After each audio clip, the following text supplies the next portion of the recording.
So here's an example of data. Okay. Now there's always rows and columns, and the rows are called observations.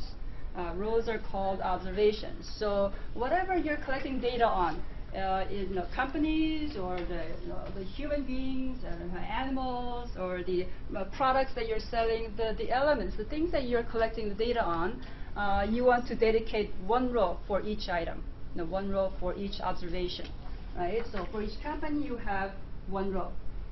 So that's one of the important rules when you are, when you're entering data into Excel.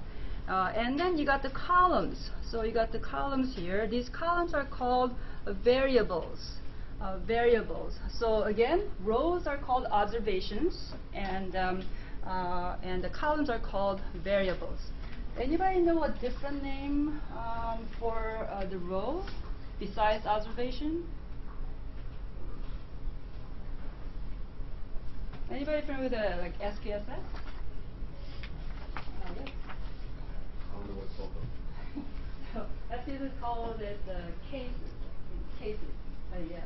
So each row is a case in the SPSS language. So like different software has different words. Now the columns are called variables. They're basically the characteristics you are collecting about the observations, about the units or observations or cases. So each column is a variable. And now if you are working on like a database like Access or something, name for the column would be, anybody know? Like, is it field? Like, so you might call it field, or there's some other word. There's several names for the same thing depending on the context, depending on what you're working with. Okay, so for us, we're going to call them rows are the observations and the columns are the variables. And so that's what we had listed, variables and observations. Okay, and variation is just when we talk about how the numbers vary from each other. Are they all the same, or are they very different from each other? And to measure variation, we use things like standard deviation and the variance. Okay, another term, the random variable or uncertain variable. Some values are not known. For instance, let's say we're looking at the share price here. Share price of 3M, we know it was about $143 per share. Now, do we know the share price of 3M, the end of next week? No, we don't know. First, we don't know the future. We can't really predict exactly what the share price will be for any of these companies. So the future share price might be considered a random variable or uncertain variable, in that the value depends on chance. So the share price, the future share price is really dependent on chance, and we have no way of knowing exactly what it'll be. So the past share price is not random, but the future share price would be a random variable. Okay, and types of data we have. So this is like the first thing you learn when you first go into like statistics class, like Math 117. What's the population? What is the sample? Right? So population is whatever you are interested in studying. You want to know how the market is doing. So you want to know like the returns on all the companies that are being traded publicly, but that's too hard to get. So you're going to look at a representative sample, like the 30 companies here. So here you have a sample, right, of companies that are representing all the companies that are publicly traded on the New York Stock Exchange or whatever. Okay. Okay. And so like a lot of like statistics is you're looking at the sample, studying the sample, you analyze the sample to try to draw some conclusions on the population. So if you have a small sample, then it's harder. If you have a large sample, then it's easier to draw. You could be more confident that whatever conclusion you draw will be pretty close will apply to the population. Okay. And when you draw a sample, so when you take a subset of the population, you want to try to do it kind of on a random basis. So it will help the sample be representative, of your population. So you don't want to say, first 10 companies out of all the companies. You want to try to kind of do it on a random basis. Now this set of data is not random, right? So the people who are in charge of this kind of stuff have made sure that the industries are kind of widely represented. So lots of industries are represented. So their companies, they kind of took care to kind of handpick, each company so that it's representative. So they didn't pick them at random. Okay. So sometimes sometimes you will have a sample that is supposed to be represented, but it wasn't actually picked at random. Okay. And let's see, we have data. We could look at the categorize the data into different two categories. One is quantitative. So when you have numbers, representing your data, and categorical data, which would be when you have, well, not numbers, when you have like words or categories. So for instance, right, here you might say, okay, what is the company?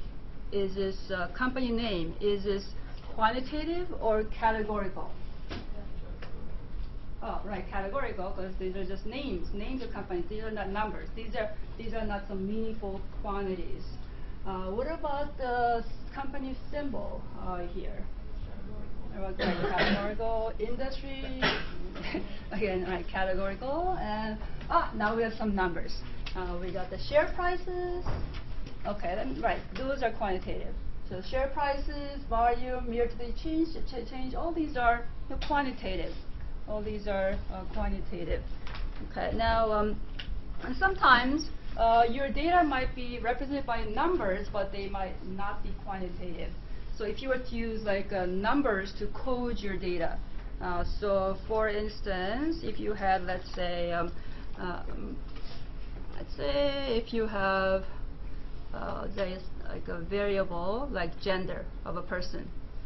Okay, and you have a male or female. Might be a gender, and instead of saying M and F or writing down male or female, you might have a code. So if you have a male, we're gonna say that's 1, category 1, gender category 1. If you have female, we're gonna say it's 2. So 1 and 2, you might use 1 and 2 instead of M and F to code the data. Now, does this make gender quantitative because now we have numbers? No. No, we're just using numbers, just names. Numbers, we're just using numbers to represent the categories, but what we have are actually really categories. So in this case, this will still be considered categorical, not quantitative. So when you have numbers, it could still be categorical. Now, it is quantitative only if these numbers are meaningful. Like if it makes sense to talk about the average. Okay, so if I were to go over here and say, I want to calculate the average share price, so that would mean something. So that's kind of something people are interested in, average share price, or average volume, and average year-to-date change. Now, can I say average gender? What is the average gender in my group? I might say, well, if there's half men and half women, maybe it's like 1.5. I gotta average the 1s and 2s, and maybe I get some number between 1 and 2. But it doesn't really make sense. In real life, you don't want to say the average gender of this group is 1.2, or the average gender of this group is somewhere between male and female. And when it's like here, it doesn't make sense to talk about the average.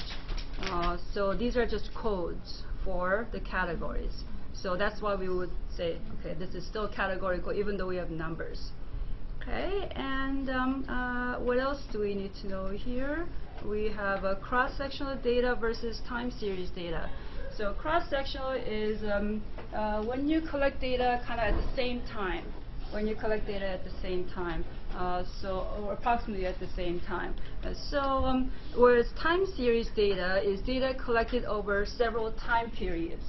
So usually the time periods are kind of evenly spaced apart, like every year or every quarter, every month or every, on a daily basis, weekly basis, and so forth. So as an example, what would you call this?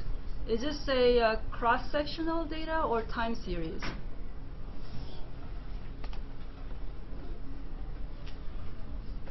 Yes? Cross-sectional? Cross-sectional, right, because I collected it on that date. August 27th, I downloaded it. So this is kind of snapshot of what's going on, on that day. Now, time series, here's an example. This is actually a picture of a time series.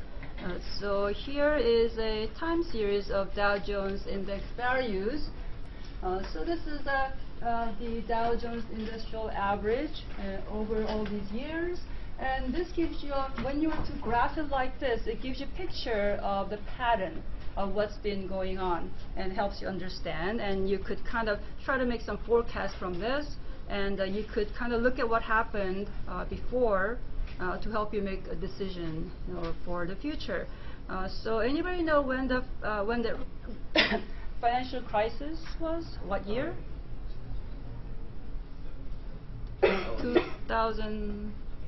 2008? Okay, so that's probably, so here's 2005, here's 2010, let's see, 1, 2, 3, 4, so 2008, so this is about 2008, okay, so maybe it's something like this, and then 2009, it's about here, so you could see here, there was the market really went down following the financial crisis of 2008. And then it's been recovering. It's been recovering slowly, and there was a little downturn here recently. So that's what you see here, a little down.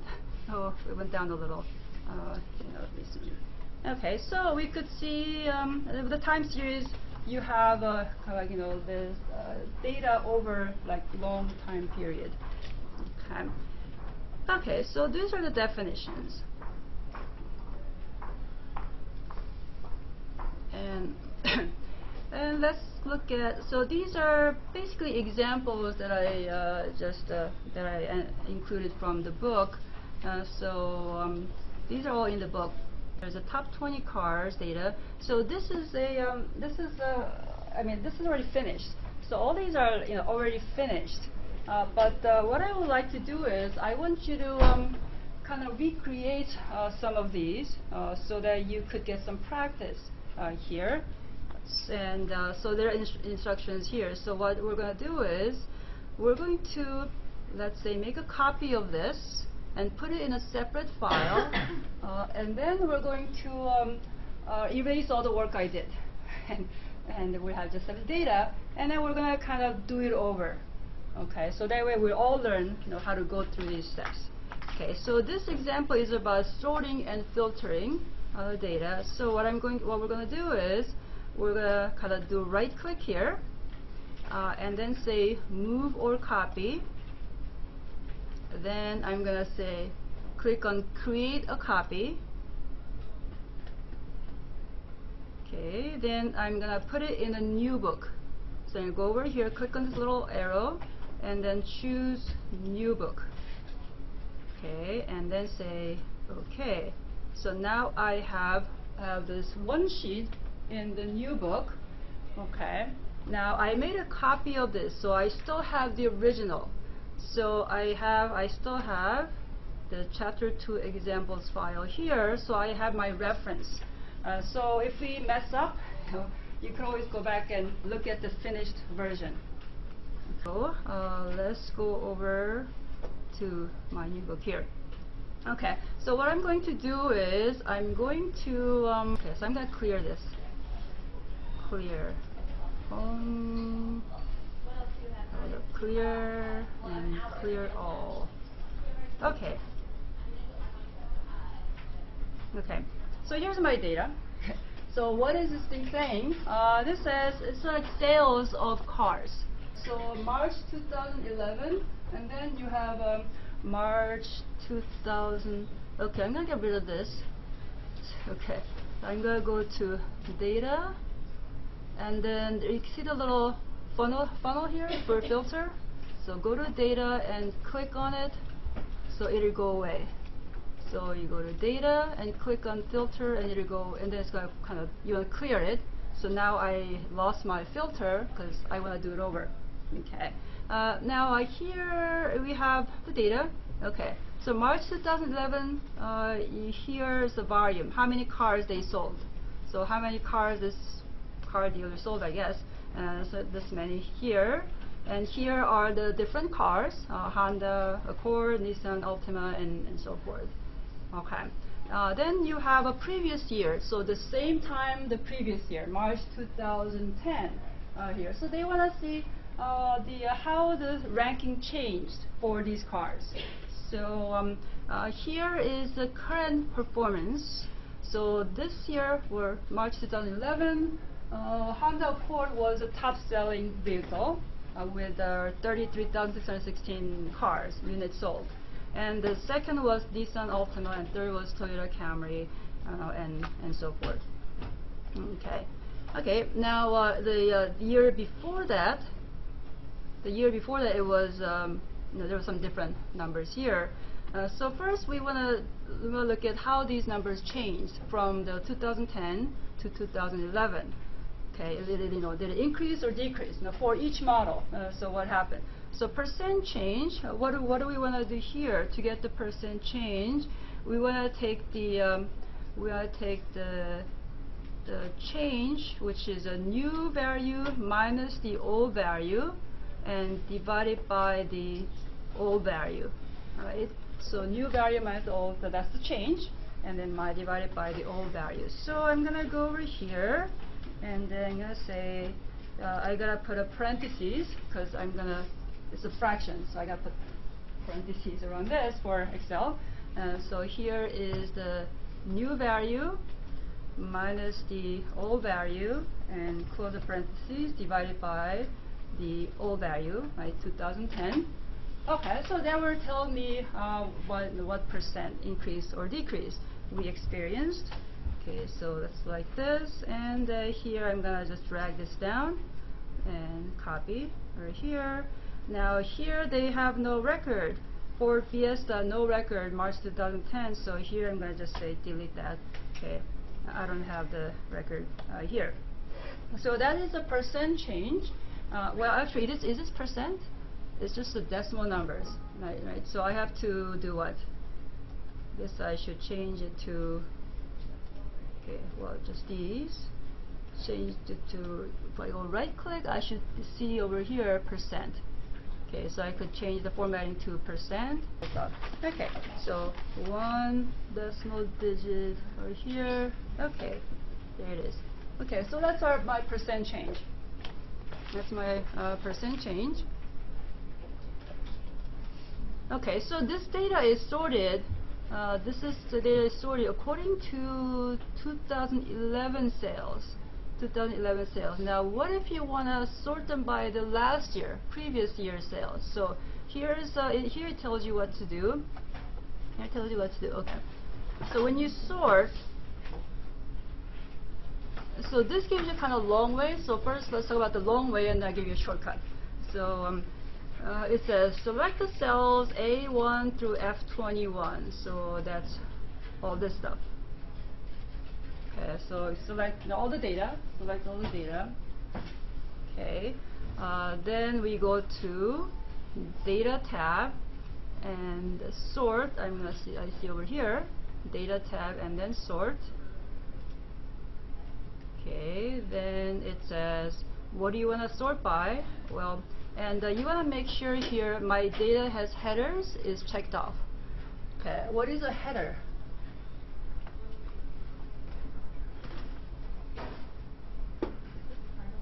Yeah, the title, right. So the column title, like these guys are the headers, the names of the variables. So if I don't check it off, and then it's gonna treat these things as numbers, that doesn't make any sense. So I'm gonna click on check off headers, and then what do I want to sort by? And here it tells you, it gives you a list of the headers here. You want to sort by March 2010 sales. So I'm gonna go over here, click on March 2010, and do we want to go smallest to largest? And what was it before? Oh, here, the largest to smallest. So let's go over here, largest to smallest, and then click on OK. Okay, now what happened? Did something happen? Chronological order. So let's see, if I go to March 2010, is it really largest to smallest? So you have 36 to 51, 29, that's smaller, smaller, smaller, smaller, smaller, smaller, smaller, smaller. Oh, okay. So it did it. It went from largest to smallest, largest to smallest. And here now it's not sorted by 2011 sales, so you could see this here is not always largest to smallest. So it's going like 31 and then down and then up and then down, down, up. So this is not sorted anymore. So it's not sorted by 2011, sorted by 2010.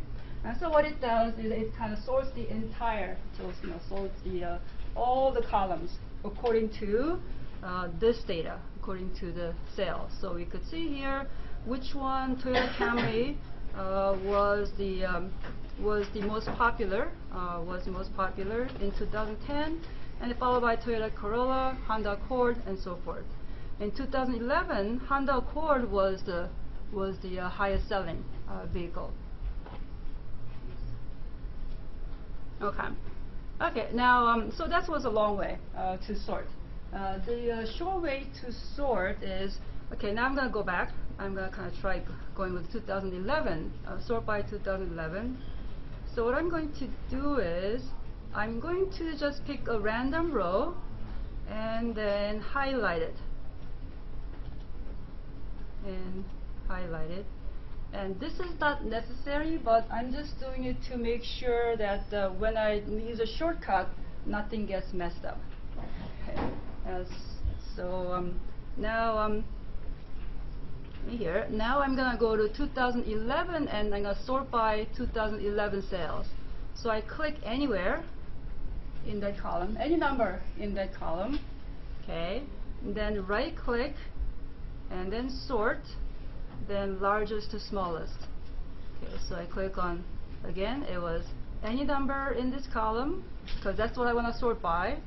Then right click, sort, then largest to smallest. Okay, so I click on that, and okay, did it work? Yep. Yeah, so you could see, oh, right, 1, 2, 3, 4. So the ranking is now in the order. So we could see, okay, now we got the original sort, order back. And what is the point of highlighting this is just to make sure all the columns kind of stay together, and so it doesn't kind of mess up the columns. So you could, since all these guys are kind of consistently highlighted in the same cell, that means nothing got messed up. The columns didn't get mixed up. Okay, so this kind of to verify that nothing went wrong. Okay, so that's a shortcut. So click anywhere in the column that you want to sort by, and right click, sort, and then whatever sorting you want to do, and we got the 2010 and sorting here. Any questions? Any problems? Any comments? Okay, so now you guys know how to sort.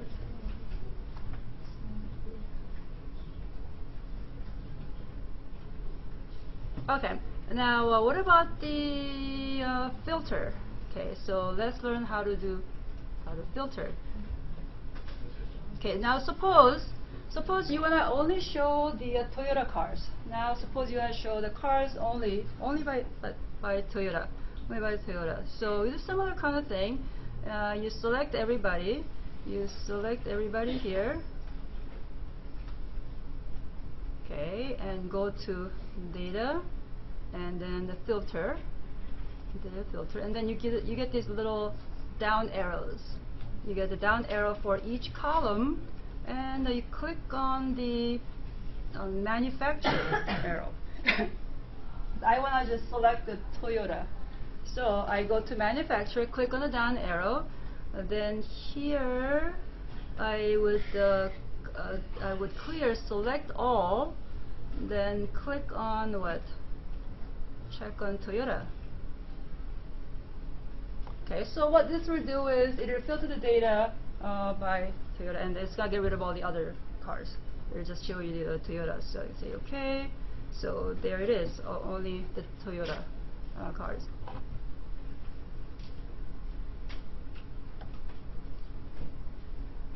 Okay.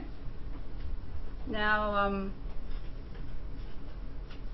there's 3 cars by Toyota. Well, that's interesting. What if I want what about the Honda? Well, so I just go over here and check off Toyota. I mean, clear Toyota, and then click on Honda, and now I have only Honda Accord and Civic. So you could do different things. You could select two kinds of two automobile manufacturers and just show those. Now, if you want to clear all this, then just go over here, go back, and then say select all, and then OK. Now I have my data back. So if I want to, let's say, make another data set that has only Toyota, then I could go here. I could say select Toyota, okay, and then I could just copy this, and what is the shortcut for copy? Control C. Oh, great. So I'm going to say Control C. Now I'm going to go over to another sheet, and then I'm going to say Control V to make a copy. Now I have a subset. I have a smaller data set that has only 3 Toyota cars.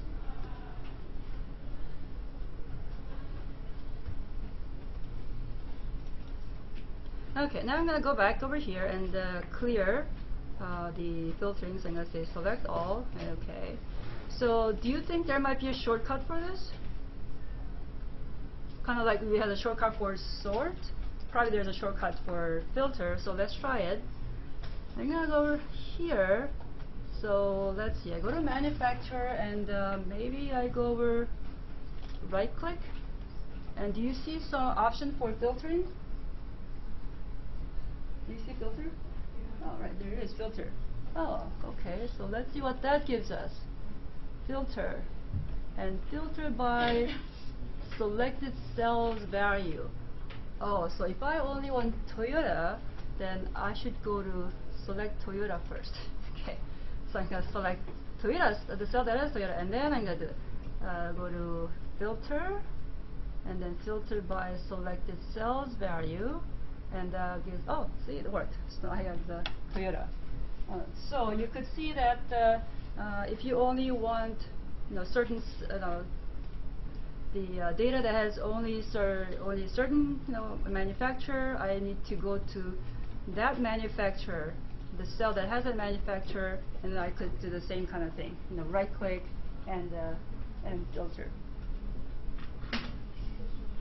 Okay, any questions?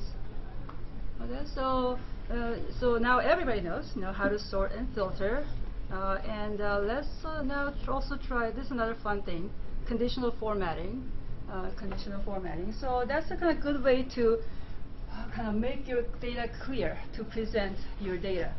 Okay, so let's see if you were to ask, okay, well, which cars decrease in sales? Which cars decrease in sales from 2010 March to March 2011?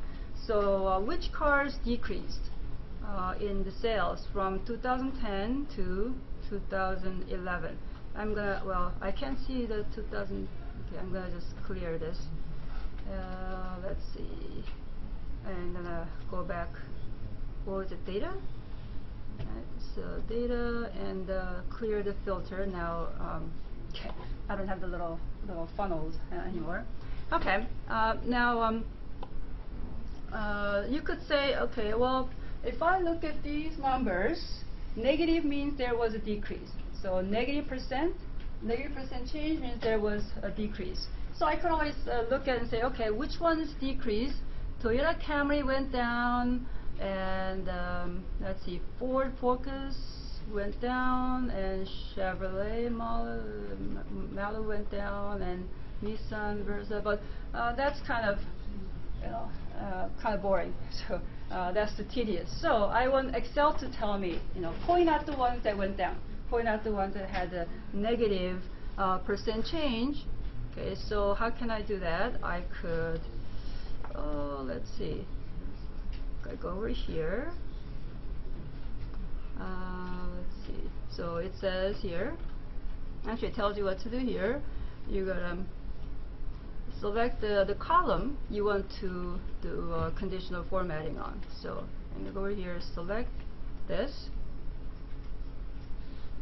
Okay, well, I select this. Then I go to Home and the Conditional Formatting here.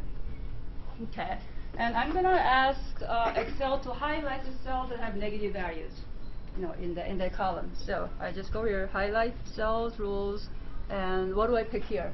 Less than. Less than. Okay, less than, and it just guesses what you want. So presumptuous, right? So here it says it picked 57.1% for the threshold. Okay, well I want 0%. Actually, I don't have to put a percent there, but 0%. So I say OK. Okay, now I could see right away there are 4 cars that went down. So 4 cars that went down, and so I could see that's Toyota, Camry, and so forth. Okay, so that's one way to quickly highlight the cells that that you are looking for. Another way is, this is kind of fun. You could actually put like a bar chart right in this column. Put a bar chart in this column. Okay, so let's do that. Let's again use conditional formatting. I go to Home and the conditional formatting, and you see here data bars. So it will give you little bars corresponding to length of the bar will correspond to the value that you have in the cell. So I go over here, and I'm going to just do the first one here, gradient fill. Okay, but now that's a little confusing because I already have these 3 cells highlighted. So maybe I should clear this stuff first. So I'm going to go over here. Okay, go to conditional formatting, and I'm going to say clear. Okay, so that's going to clear these red cells. So clear rules, and the selected cells are just say entire sheet. If I already selected the cells, then I could do so. Okay, but just entire sheet. So now the highlighting is gone, and now again I could do the again select the column and conditional formatting and data bars, and I'm just take the first one, but you have many choices of color, so take the first one. Okay, so how do you interpret this?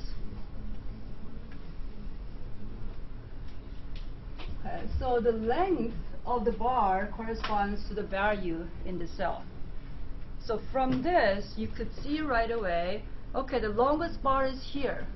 So that must mean that Hyundai Elantra, that was like has experienced the greatest increase in sales from March 2010 to March 2011. Okay, so it's easy to compare these values by looking at the bars. And what does the red bar imply? Negatives. Negatives, right? So it goes in the other direction. So negatives. So it you could identify right away which ones went down in sales. So this is kind of like a negative side, left side, negative side. And so this gives you more information than just highlighting. It actually gives you like all the magnitudes and the directions of these values. So I really like this. This is fun. Okay. Any questions?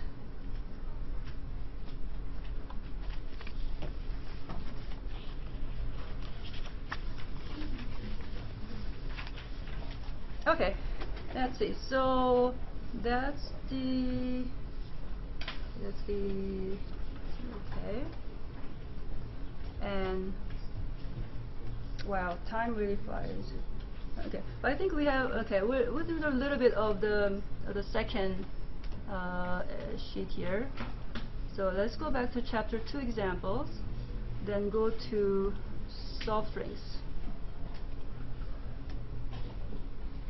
Okay, and again, I'm going to make a copy of this.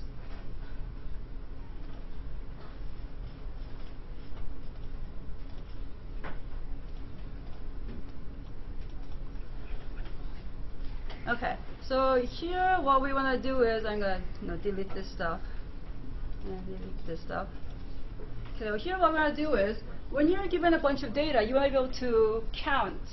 You want to be able to make a distribution from the data. So these are 50 soda purchases. So 50 soda purchases. For some reason, the author decided to put it in 2 columns. Okay, so and there are 1, 2, 3, 4, 5 kinds of soda. 5 kinds of soda. So suppose you want to build a distribution from this. So you want to see, which ones get sold more than others. So you want to be able to compare. So you want to count for each soda how many times, was it sold. So what you do is you kind of write down the kinds of soda you have in the data, and then you count 1, 2, 3, 4, 5, and so forth. But that, of course, you don't want to do this manually. Okay, so you want Excel to count for you. So what you could do is you could use a COUNTIF function. So that means count only if blah blah blah. So for instance, I could say go to this data and count it only if it is Coke. So here's what I do: COUNTIF. Just type COUNTIF, all one word, and then it tells you what to do. First, you enter the range, and then you enter the criteria. So I could select the data, 2 columns of data like this. Okay, and then comma, and then I just go, my condition for counting is this. So what this will do is, it will go through this data, and every time it finds Coke, it's going to count. Okay, that's 1 Coke. And then next time it goes, gets a Coke, it's going to take 2, and so forth. So it's going to keep adding. So it will end up with a, it will tell you how many times it saw Coke in this data. Okay, so let's say enter, and 19. Do you believe it? Yeah, sure. That's pretty smart. So 19 times. 19 times the Coke, we saw Coke. Okay. Now here I could say, how about Diet Coke? So I could do it again. I go, okay, take the data, select the data, and now I want the Diet Coke. Okay. And that will give me whatever number of times the Diet Coke occurred in my data. So that was 8 times.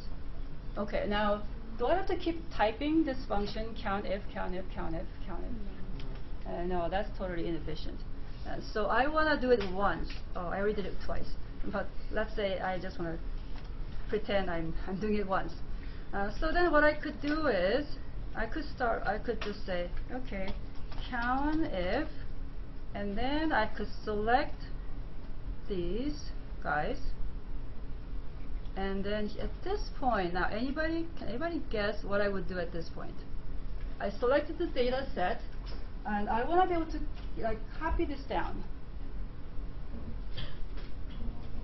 Reference. Absolute reference? Right, absolute reference. So as I copy this down, I want to keep referring back to this data set. If I don't put $signs around these guys, it's gonna, when I copy the formula down, it's gonna move the row number.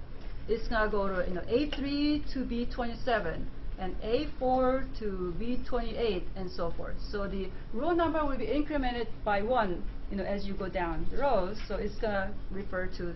So just to demonstrate, let's see what happens. So let's say I didn't put the $signs there, and then I just copy this down by dragging here, and I get something. Now, is this correct? it's referring to wrong set of cells. Like Sprite, it's referring to this. So because the cell reference is going down as I copy down. So that's not what I want to avoid. So I'm gonna go back here and put dollar signs. Again, I'm gonna do it for a third time. So select these guys here, and then what is the shortcut? What is the shortcut key here for dollar sign? F4, something like that? F4. Right, F4. F4, what is the shortcut for the Mac? Is Command T. T as in Tom, Command T. So just after you select the cells, you hit that key, F4 or Command T, and it'll enter the dollar signs for you in all the right places. Okay, and then go to Cook. Okay, like this. Okay, now I'm going to go over here, and I'm going to put here what I typed. Oops, okay.